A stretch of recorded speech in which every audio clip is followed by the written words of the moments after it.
누가복음 9장 23절, 24절을 제가 읽겠습니다. 또 무리에게 이르시되 아무든지 나를 따라오려거든 자기를 부인하고 날마다 제 십자가를 지고 나를 좇을 것이니라. 누구든지 제 목숨을 구원코자 하면 잃을 것이요 누구든지 나를 위하여 제 목숨을 잃으면 구원하리라. 모든 설교가 다 중요하고 목사인 저는 모든 설교를 할 때 사실 상당히 긴장합니다. 정성을 다해서 설교해야 된다고 생각합니다.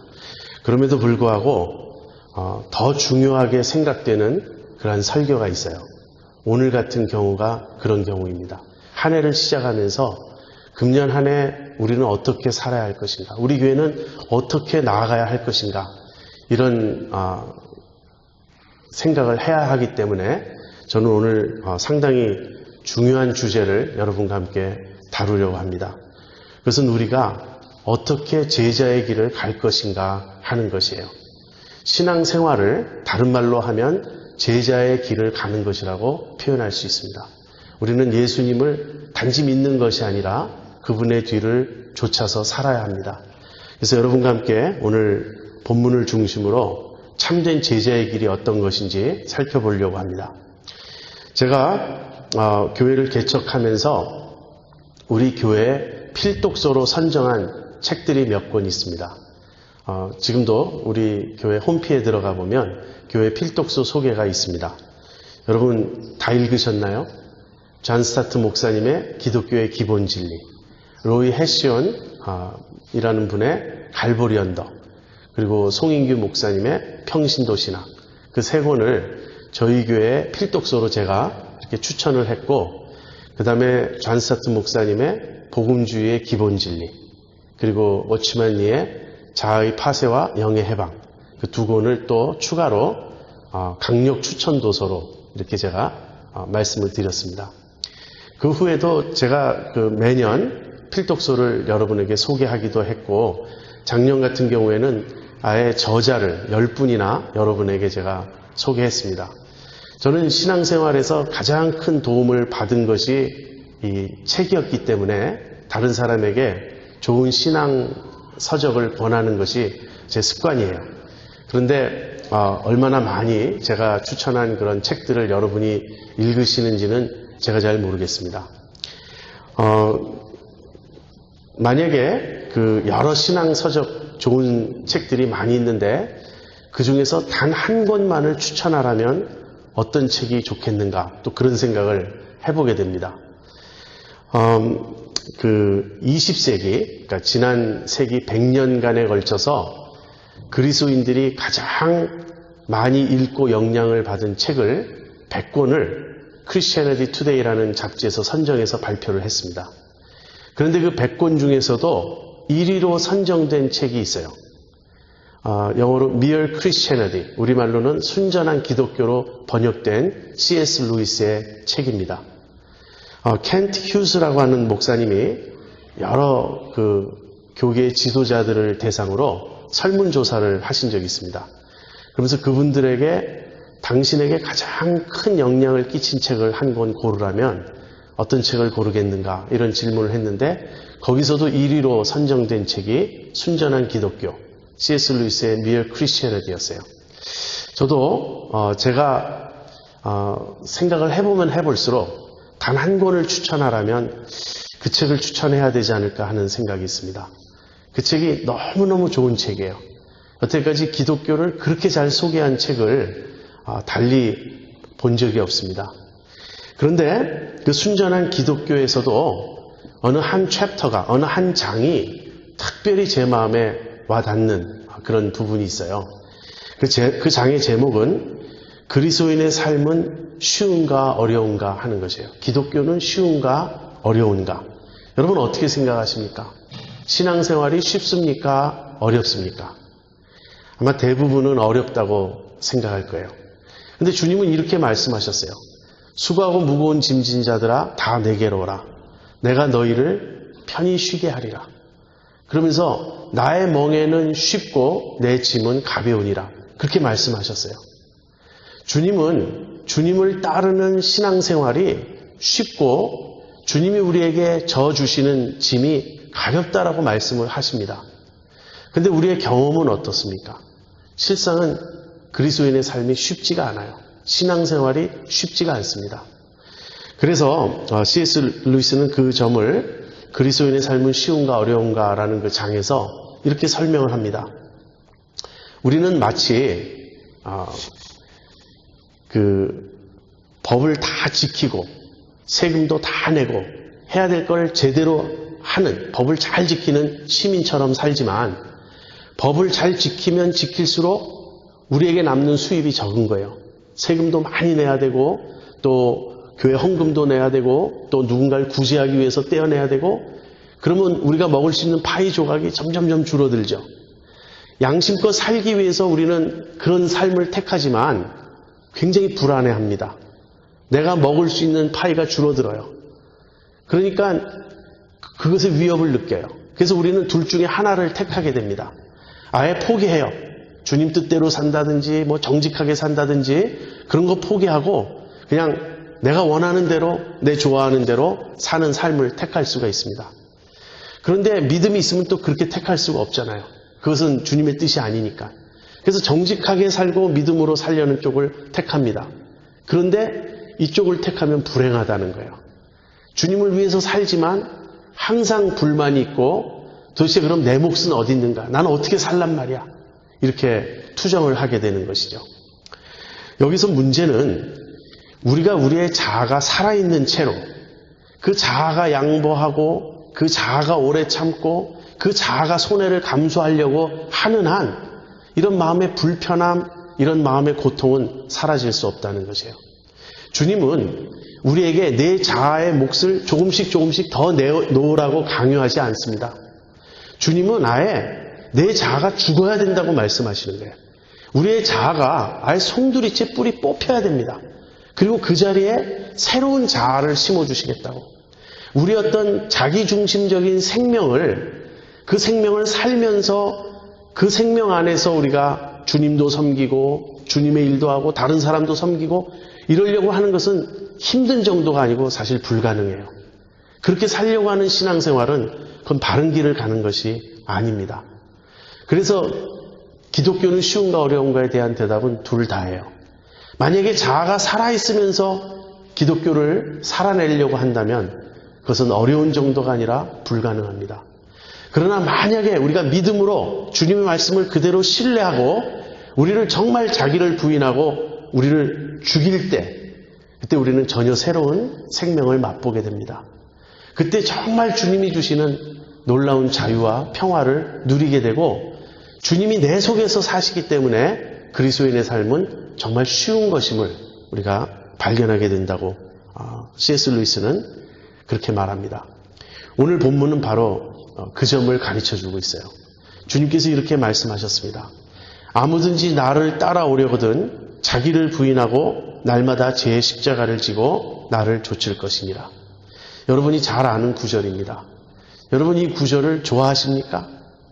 이 구절이 여러분에게 이건 난 참 나의 favorite verse야. 내가 아주 좋아하는 성경 말씀이야. 이렇게 생각하십니까? 아니면 이런 구절을 읽을 때마다 불안해지십니까? 이 구절은 많은 오해를 불러일으켜요. 첫 번째 오해는 이것입니다. 여기서 나를 따라오려거든 자기를 부인하고 날마다 제 십자가를 지고 나를 좇으라. 주님 말씀하신 이것을 제자도라고 말합니다. 주님을 따라가는 것을 우리가 제자도라 그래요. 이 제자도를 구원과는 관계없는 것으로 보려는 입장이 있어요. 누가 이렇게 살 수 있는가? 만약에 이렇게 자기를 부인하고 날마다 자기 십자가를 지고 주님을 따라야만 구원을 얻을 수 있다면 그것은 믿음으로 구원 얻는다는 복음과 상치되지 않는가? 이렇게 살 수 있는 사람이 누가 있는가? 이것은 행위 구원이 아닌가? 그렇게 오해를 하는 것이에요. 그래서 마치 여기서 예수님이 말씀하신 이러한 삶은 우리의 구원과는 관계가 없고 이것은 하늘에 가서 받을 상급과만 관계가 있다. 이렇게 가르칩니다. 그러나 그렇지 않습니다. 바로 이 말씀 뒤에 이런 말씀이 뒤따라와요. 누구든지 제 목숨을 구원코자 하면 잃을 것이요 누구든지 나를 위하여 제 목숨을 잃으면 구원하리라. 주님은 여기서 상급에 대해서 말씀하시는 것이 아닙니다. 구원에 대해서 말씀하시는 거예요. 그래서 이 제자도는 구원을 위해 관계가 없고 구원은 그냥 예수님을 인정하기만 하면 되는 그런 믿음으로 받는다라는 설명은 잘못된 것이에요. 참된 믿음은 제자도를 포함합니다. 믿음이란 무엇이죠? 믿음이란 주님이 어떤 분이신가를 인정하는 거예요. 주님이 정말 만유의 주가 되시고 우주의 왕이심을 인정한다면 어떻게 순종하지 않을 수 있죠? 어떻게 그분을 따라가지 않을 수 있죠? 그러므로 믿음 안에는 제자도가 포함되어 있습니다. 사실은 제자도야말로 믿음인 거예요. 주님을 따라가는 것. 그래서 첫 번째 오해는 이 구절은 구원과 관계없다라고 말하는 것인데 그것이 아니고요. 이 구절이야말로 구원이 무엇인지를 보여주는 핵심 구절입니다. 두 번째 오해는 이것이에요. 좋습니다. 그렇다면 제자도가 구원의 필수적인 요소라는 걸 인정한다고 합시다. 그러나 제자도는 얼마나 힘든가요? 제자도를 실천하기 위해서는 우리가 치러야 될 대가가 얼마나 많은가요? 여러분 본헤퍼라는 분을 여러분 잘 아시죠? 그분이 쓰신 책에 제자도의 대가, Cost of Discipleship이라는 책이 있습니다. 주님은 우리를 부르실 때 나를 따라오너라 이렇게 말씀하실 때 십자가의 길로 부르셨다는 거예요. 다시 말하면 주님의 제자로 살아가기 위해서는 대가를 지불해야 한다는 것입니다. 그런데 달라스 윌라드라고 하는 분은 비제자도의 대가라는 말씀을 하셨어요. 제자도의 대가가 있습니다. 우리가 예수님을 따라가기 위해서는 자기를 부인해야 되고요. 자기 십자가를 져야 되고 이러한 어떤 대가를 지불해야 되는데 그러면 제자도에만 대가가 있는가? 비제자도에는 대가가 없는가? 예수님을 따라가지 않는 그러한 삶에도 여전히 치러야 될 대가가 있습니다. 비제자도의 대가는 무엇이죠? 첫 번째는 구원입니다. 구원을 포기하는 거예요. 예수님 따라가지 않기로 작정함으로써 구원과 영생을 포기하는 것입니다. 그뿐 아니라 주님이 주시고자 하는 모든 마음의 기쁨과 평화와 행복과 그 모든 축복을 다 포기하는 거예요. 다시 말하면 제자도에만 대가가 있는 것이 아니고 비제자도에도 대가가 있다는 거예요. 그리고 어느 쪽이 더 큰 대가일 것인가를 비교해 보라고 말씀하십니다. 그래요. 예수님을 따라가는 일에는 우리가 치러야 될 값이 있어요. 그러나 그 값은 지극히 작은 값입니다.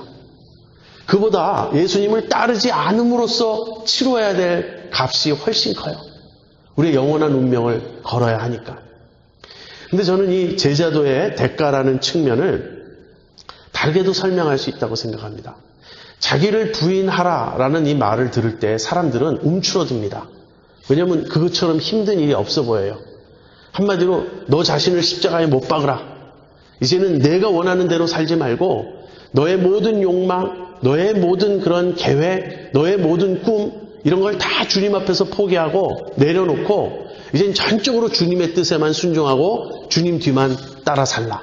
이 말을 들을 때 우리는 겁이 덜컥 나는 거예요. 여러분 어떤지 모르겠는데 저는 그랬습니다.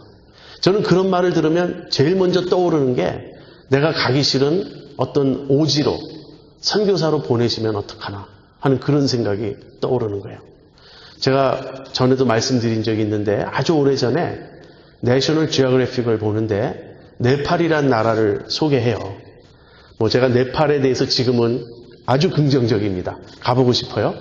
근데 그때 그 내셔널 지오그래픽에서 보면서 이 네팔 너무너무 힌두교의 그 미신이 뿌리 깊이 박혀있는 네팔을 보면서 만약에 주님이 나를 이곳에 선교사로 보내시면 어떡하나 하는 두려움이 덜컥 생기더라고요.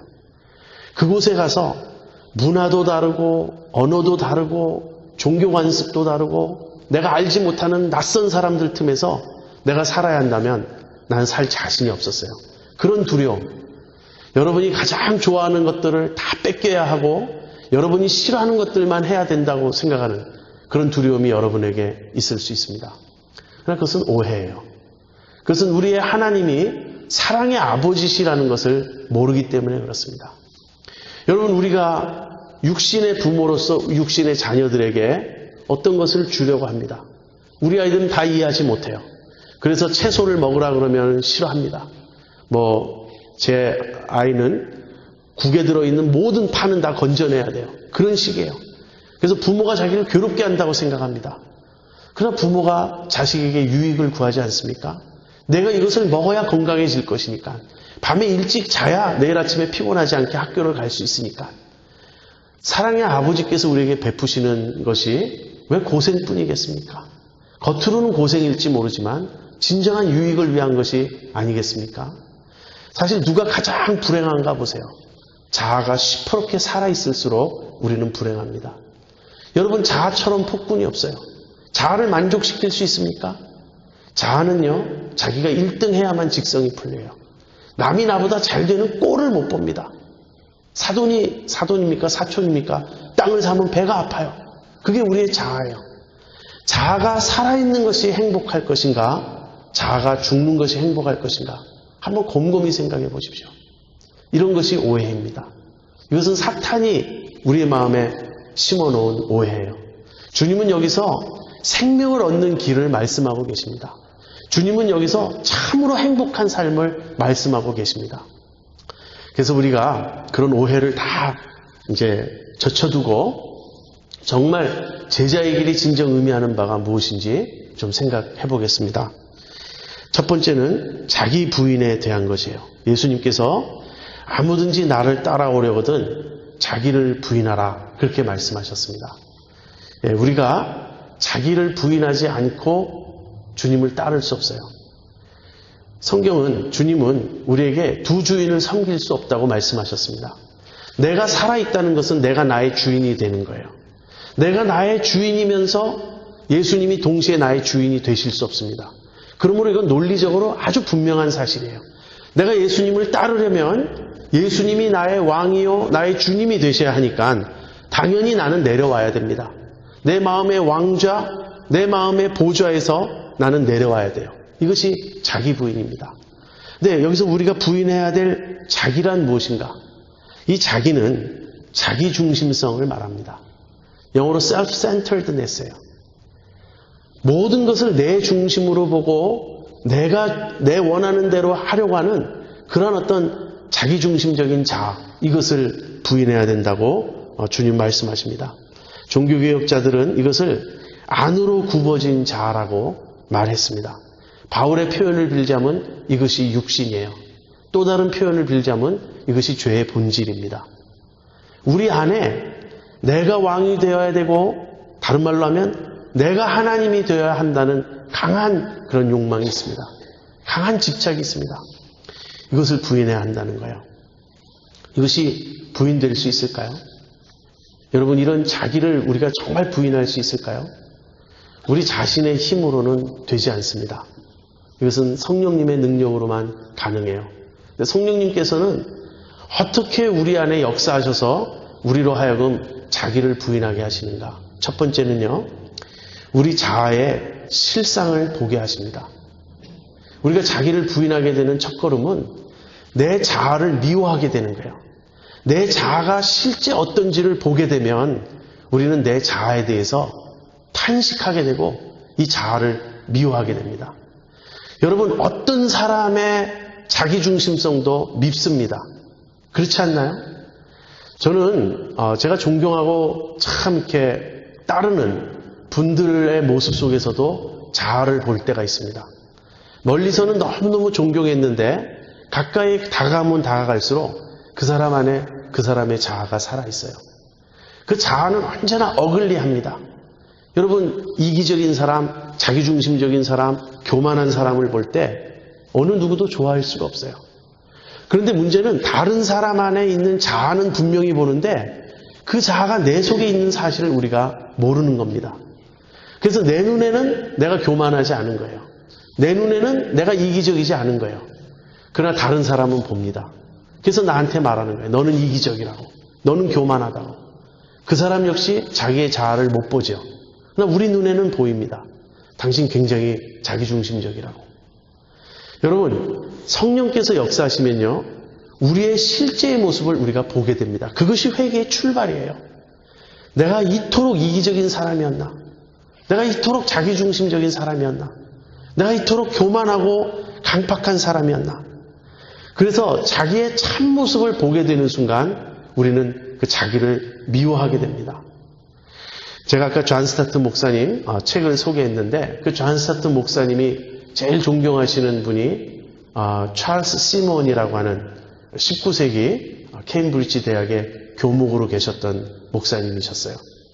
어느 분이 찰스 시몬 목사님에게 그렇게 질문했습니다. 참된 그리스도인의 특징은 무엇입니까? 그랬더니 그분이 이렇게 대답하셨어요. 자기 혐오입니다. self-contempt입니다. 요즘에는 그렇게 말하는 사람이 없어요. 요즘에는 have confidence in you. 너 안에 확신을 가져라. 너 자신을 믿어라. 그것이 요즘의 시대 정신입니다. 그러나 참된 그리스도인의 특징은 자기를 미워하는 것이라고. 여기서 자기를 미워한다는 말은 자기 속에 있는 그 죄를 미워하는 것이에요. 자기 속에 있는 자기 중심성 교만을 미워하는 것입니다. 주님께서 그것을 보여주실 때 우리는 내 속에 이렇게 더러운, 이렇게 정말 악한 것이 있나 소스라치지 않을 수 없습니다. 회개는 어떤 것이냐면요. 그 죄를 토해내는 거예요. 여러분이 어떤 음식을 먹었을 때 그 음식이 소화가 안 되고 불편하면 그 음식이 아무리 고급 음식이고 맛있는 것이었고 귀한 것이었다 할지라도 여러분 속에서 소화가 안 될 때 여러분 어떤 느낌을 갖습니까? 토해내고 싶잖아요. 만약에 그것이 상한 음식이었다든지 해로운 음식이었다고 한번 생각해 보세요. 그러면 당장 토해내고 싶죠. 회개란 그런 것입니다. 우리 속에 있는 죄가 너무 더럽고 추하고 악한 것이기 때문에 이것을 주님 앞에서 끄집어내고 토해내고 버리는 것입니다. 이것이 자기 부인이에요. 내 자아가 너무나 악하기 때문에 이 자아를 살려둬서는 내가 죽을 것이기 때문에 내가 망할 것이기 때문에 이 자기를 부인하지 않을 수 없는 거예요. 여러분 우리는 다 그 사실을 본 사람들입니다. 크리스찬이란 누굽니까? 크리스찬이란 회개한 사람들 아니에요? 회개하고 예수님 믿는 게 기독교인이 되는 길입니다. 회개란 무엇인가요? 회개란 자기 부인인 것입니다. 주님, 내가 죄인입니다. 내가 악한 사람이었습니다. 내가 아주 교만한 사람이었습니다. 내가 자기중심적인 사람이었습니다.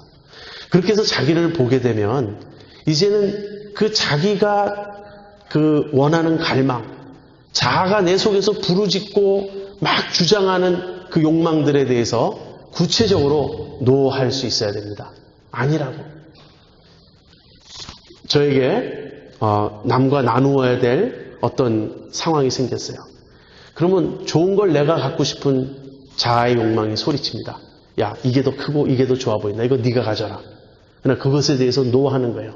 아니, 더 좋은 걸 저 사람 주자. 난 좀 덜 좋은 걸 갖자. 이런 식으로 내 자아가 부르짖고 울부짖고 막 그 요구하는 내 자아의 욕망들에 대해서 이제 하나하나 노할 수 있게 됩니다. 처음에는 내 자아의 실상을 우리가 잘 몰라요. 처음에는 이기적인 것 정도만 생각합니다. 내가 좀 덜 이기적이 돼야 돼. 그러나 그렇지 않습니다. 점점 주님을 따라가다 보면 어떻게 되냐면 도대체 나로부터 나오는 모든 것이 선하지 않다는 걸 알게 돼요. 어쩌면 내 판단은 그렇게 안으로 굽어졌고 나 중심적인지, 내 감정은요, 내가 올라갈 때는 즐거워하고 남이 올라갈 때는 불편해해요. 이 감정도 자아인 거예요. 내 의지, 내 꿈 하나하나 속에서 우리가 자아를 보게 됩니다. 여러분, 이 자아를 보면 부인할 수 있어요. 내 자아가 내 속에 냄새나는 이 죄악의 자아를 보게 되면 믿음으로 그 자아에 대해서 노하는 것입니다. 이것이 자기 부인이에요. 이 자기 부인이 가장 어려운 부분은 자기 의에 대해서 죽는 것입니다. 내 속에 나의 의를 주장하고 싶은 그런 강렬한 욕망이 있어요. 저는 작년 한 해를 마무리하면서 제가 많이 되돌아본 것은 저의 인간관계였어요. 어느덧 저도 모르게 제가 너무너무 원망이 많아졌어요. 사람들에 대해서 원망하고 사람들에게 상처받은 그런 걸 가지고 제가 거기 얽매여 있고 사로잡혀 있는 제 모습을 보았습니다. 무슨 이야기입니까? 내 속에서 내가 옳다고 울부짖는 거예요. 내가 어떤 분과 불편한 관계에 들어가게 됐을 때 사실 나는 의롭고 나는 옳았다고 주장하고 싶은 겁니다. 나는 억울하다고 주장하고 싶은 겁니다. 이것이 자기의입니다. 하나님 앞에 우리의 모든 실상이 드러날 때 우리가 그렇게 깨끗할까요? 우리가 그렇게 다른 사람이 잘못했고 나는 다 옳다고 주장할 수 있을까요? 아니에요. 자기의에 대해서 죽어야 돼요. 이 자기에 대해서 죽는 것, 자기를 부인하는 것, 이것은 우리의 능력으로는 할 수 없습니다. 그러나 성령의 충만함을 받을 때, 성령께서 우리에게 역사하실 때 믿음으로 가능합니다. 자, 그렇다면 두 번째, 자기 부인을 한 다음에 십자가를 지라고 말했는데 십자가는 어떤 것인가? 십자가는 자기 부인과 다른 것이 아니에요. 사실 같은 것입니다. 자기를 부인하고 자기 십자가를 지라는 말씀은 자기 부인이 어떤 내적으로 어떤 내 마음의 결단, 어떤 믿음으로 내가 나에 대해서 놓으라고 한 이런 사실을 밖으로 구체적으로 드러내는 것이 십자가입니다. 여러분, 예수님 당시에 십자가형은 이렇게 치러졌어요. 십자가형을 받은 사람이 자기 십자가를 지고 형장까지 갑니다. 여러분, 예수님에 대한 영화를 보시면 예수님이 십자가를 메고 이렇게 가시는 걸 보셨을 거예요. 그게 무슨 의미인지 아십니까? 국가의 법에 불복종하고 반항했던 사람들이 십자가형을 당하죠. 그런데 이제 어깨에 그 십자가를 맸다는 건요, 이제는 국가의 권위에 순복한다는 것을 보여주는 거예요. 여태까지 국가의 권위에 불복하고 대항하고 반역했던 사람이 억지로 강제로 하는 것이긴 하지만 어쨌든 그 십자가를 자기가 짐으로써 이제 나는 국가의 권위에 순복하고 있습니다. 이걸 보여주는 거예요. 우리가 십자가를 진다는 말은 하나님께 순복하는 걸 의미합니다. 더 이상 내 자아의 욕구에 사로잡혀 살지 않고 이젠 주님의 뜻에 순복합니다. 주님이 제게 요구하시는 모든 것을 제가 받아들입니다. 그렇게 하는 것입니다. 그렇게 해서 십자가를 지고 매일매일 주님을 따라갑니다. 십자가의 핵심은 무엇이죠? 자기에 대해서 노하는 거예요. 나에 대해서는 노라고 말하고 하나님에 대해서는 예스라고 대답하는 것. 이게 십자가입니다. 이 십자가는 때때로는 엄청난 고통으로 우리에게 다가올 수 있습니다. 내가 참고 견뎌야 될 너무나 힘든 일일 수도 있습니다. 그러나 외적인 것이 아닐 수도 있어요. 외적으로는 평안할 수도 있습니다. 내 자아와의 싸움일 수도 있어요. 어찌됐든 주님은 그렇게 말씀하셨습니다. 자기를 부인하고 날마다 제 십자가를 지고 나를 따르라고. 여기서 우리가 주목해야 될 단어는 날마다입니다. 날마다. 여러분도 경험하셨을 겁니다. 어떤 부흥회나 수련회나 어떤 특별 집회에서 여러분이 은혜를 체험하실 때가 있습니다. 그때는 주님의 뜻대로 살겠다고 결심합니다. 회개합니다. 주님, 제가 교만했습니다. 주님, 제가 강팍했습니다. 저를 내려놓겠습니다. 그러고 나서 얼마 안 지나면 또 내 자아가 시퍼렇게 살아나는 걸 여러분 경험했을 거예요. 저는 주로 어떤 편이냐면 밤에 은혜를 많이 받아요. 저는 자기 전에 기도를 좀 많이 하는 편인데 자기 전에 기도할 때는 하루를 돌아보면서 마음이 가난해집니다. 그리고 주님의 은혜를 구해요. 근데 저는 새벽형이 못 돼요. 아침에 일어나면 간밤에 내가 주님께 고백했던 내용을 제가 다 잊어먹어요. C.S. 루이스가 바로 아까 그 책, 그 장에서 그 이야기를 합니다. 우리가 매일 해야 될 가장 중요한 일은 무엇인가? 아침에 눈 뜨자마자 우리가 해야 될 일은 우리가 눈을 뜨면요, 나의 그 육신과 나의 그 자아 생명이 막 나에게 아주 득달같이 달려든다는 거예요. 이것을 원하고 이것을 추구하고 이렇게 하고 싶고. 근데 매일 아침 제일 먼저 해야 될 일은 그 자아에 대해서 놓으라고 하는 것입니다. 그리고 멀리서 들리는 주님의 음성에 귀를 기울여야 한다는 거예요. The other voice에 귀를 기울여야 한다는 것입니다. 그래서 매일 아침 우리가 해야 될 첫 번째 일은 무엇이냐면요, 다시 자기를 점검하는 거예요. 자기를 또 부인하는 겁니다. 이게 날마다예요. 사실은 날마다 정도가 아니라 매 순간이어야 합니다. 매 순간 우리가 또 되돌아보고 어느덧 나도 모르게 내가 왕이 되어 있으면, 내가 내 마음 중심 보좌에 앉아 있으면 거기서 나를 쫓아내야 합니다. 자, 이것이 주님이 요구하시는 제자의 길이에요. 자기를 부인하고 자기 십자가를 지고 매일매일 내 속에 있는 육신과 싸워서 십자가에 못 박으라고 주님이 말씀하십니다. 그러면 어떻게 된다고 주님 말씀하시죠? 누구든지 제 목숨을 구원코자 하면 잃을 것이요 누구든지 나를 위하여 제 목숨을 잃으면 구원하리라. 여기 주님이 약속하신 건요, 영생에 관련된 것만이 아닙니다. 영생에 관련된 건 물론이에요. 우리가 그렇게 자기를 부인하는 참된 믿음의 길, 제자의 길을 갈 때 우리는 영원한 생명을 얻게 될 것입니다. 구원을 얻게 될 것입니다. 그러나 이것은 우리가 죽은 후에 주님 앞에 가서 천국에 가서 그런 생명을 누릴 뿐 아니라, 그것만을 가리키는 것이 아니라, 그건 물론이지만 바로 여기서부터 우리가 생명을 맛볼 수 있다고 주님 말씀하시는 겁니다.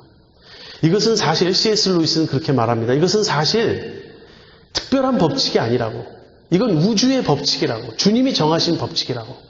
모든 생명 현상은 죽어야 삽니다. 여러분, 씨앗이 땅에 묻히죠. 씨앗이 죽는 것입니다. 씨앗이 죽을 때 그 씨로부터 새로운 생명이 싹트지 않습니까? 한 알의 밀이 땅에 떨어져 죽지 아니하면 한 알 그대로 있고 죽으면 많은 열매를 맺습니다. 그래서 생물의 법칙도 마찬가지예요. 죽음으로써 사는 것입니다. 또 이것은 불멸의 이순신 여러분 보셨습니까? 거기서 이순신 장군이 그렇게 말씀하시잖아요. 살고자 하는 자는 죽을 것이요 죽고자 하는 자는 살 것이라고. 정말 그래. 이 세상 살아가는 법칙이 그렇습니다. 여러분, 우리가 자기를 부인하고 자기를 죽이면 어떻게 됩니까? 그때부터 예수님의 생명을 내가 맛보게 돼요. 예수님의 사랑을 내가 맛보게 됩니다. 이것이 진짜 크리스천 라이프예요.